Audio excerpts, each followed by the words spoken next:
And let me welcome you back to the Takeout. It's a tight, for now, Democratic primary for the United States Senate in Michigan. State Senator Mallory McMorrow, Congresswoman Haley Stevens, and former candidate for Governor Abdul El-Sayed are all polling pretty close. However, some recent polls suggest what might be a surge for El-Sayed in the August 4th primary. Mallory McMorrow joins me now. It's great to have you with us. Why a surge for El-Sayed, and what do you have to say about his candidacy? Yeah, what's clear in this moment is that Michiganders are looking for a fighter, and there are still a lot of voters who are just tuning in to the election. I'm the only candidate in this race who doesn't just talk about fighting, but actually has a track record. I beat a Republican incumbent to get into the state Senate in 2018, then helped flip our entire chamber to Democrats for the first time since 1984. And as majority whip, I've delivered every day on affordability, civil rights, voting rights, expanding access to reproductive health care, making it easier to start a family. And I'm very confident once we get to talk to voters one-on-one, face-to-face, there's going to be no doubt that I'm the best candidate to take on Mike Rogers and beat him this November. According to the polling data, and I know that's subject to change, let's acknowledge that up front, Mike Rogers is leading all three of you. Does that concern you? We need to be very clear-eyed that Michigan is a battleground state. Mike Rogers almost beat Alyssa Slotkin in 2024. He's got Trump's full backing from day one and tens of millions of dollars that Republicans and dark money groups are pouring into the state to try to buy this seat. He will be a formidable competitor. But I know that we are battle tested. We're tough. I've beaten Republican incumbents before. I know how to do it, and I'm going to do it again. Speaking of dark money, since you brought it up, any of that flowing in your direction? Because I've read reports that the answer to that is yes. No, certainly not. None. No, not through consultants, not through campaign arms that help support you or support candidates like you. No dark money at all. No, we have staff that work with other candidates through other organizations, and it's an entirely normal way that we run campaigns.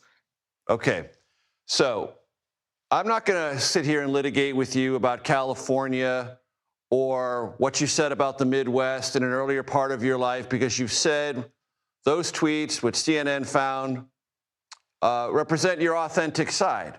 And authenticity counts in the coin of the realm in modern American politics. What I don't understand, State Senator McMorrow, is if authenticity is your coin of the realm, why delete them in the first place?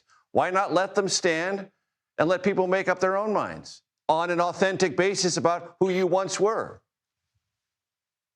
Yeah, it's a great question. Every now and then, people clean up their social media accounts. We didn't target any old tweets. We mass deleted everything before 2020, as did my opponent, Abdul El-Sayed. I chose Michigan after living all over the country, and I can tell you there is no place I've ever felt more at home. Michigan welcomed me with open arms. My daughter was born at the same hospital where my husband was born. This is where I got engaged. This is where I got married, in Detroit's Eastern Market. And I ran for office for the first time almost a decade ago because I wanted to make this a place where my daughter would stay. That's what I heard in my first campaign. People were actually excited that I had moved to Michigan and chosen to stay. And I heard from a lot of voters who said that I reminded them of their daughter who had left Michigan, and they wanted to know why I came and what we could do to bring their kids back. What is the authentic explanation for why Donald Trump won Michigan in 2024? The authentic explanation is he understood that people are pissed off. And for my party, the Democratic Party, that needs to be a reckoning. We cannot continue to do the same old things and expect that people will trust us. I have been calling for new leadership in our party. And what I know is that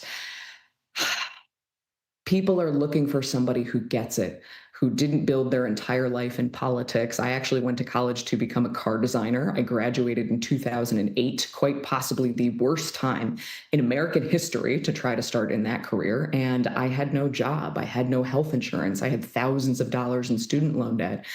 And it took me a long time to dig out of that hole. And I bring that experience with me into this work to fight every single day to make life just a little bit easier for people who are trying to do everything right. So you're a no on Charles Schumer to be continued Democratic Senate leader. Who would you support instead?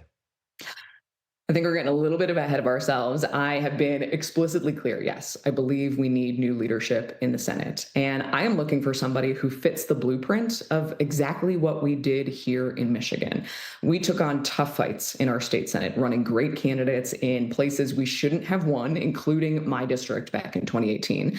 Then we helped flip the entire state Senate for the first time in 40 years. And when we got power, we actually did the things we told people we were going to do. We took on tough fights. We became the first state in 60 years to repeal right to work. We restored prevailing wage. We repealed the 1931 abortion ban. We protected clean air and water. And my litmus test is going to be who fits that blueprint, who recognizes that this is no longer the traditional Republican Party, but that it's a MAGA party. And it requires a very different response, not just to win, but to rebuild faith, not just in Democrats, but in democracy. Two quick questions. In or out? Filibuster, in or out? Out. Electoral college, in or out? Out. State Senator Mallory McMorrow, I appreciate the time. Thank you. Thank you.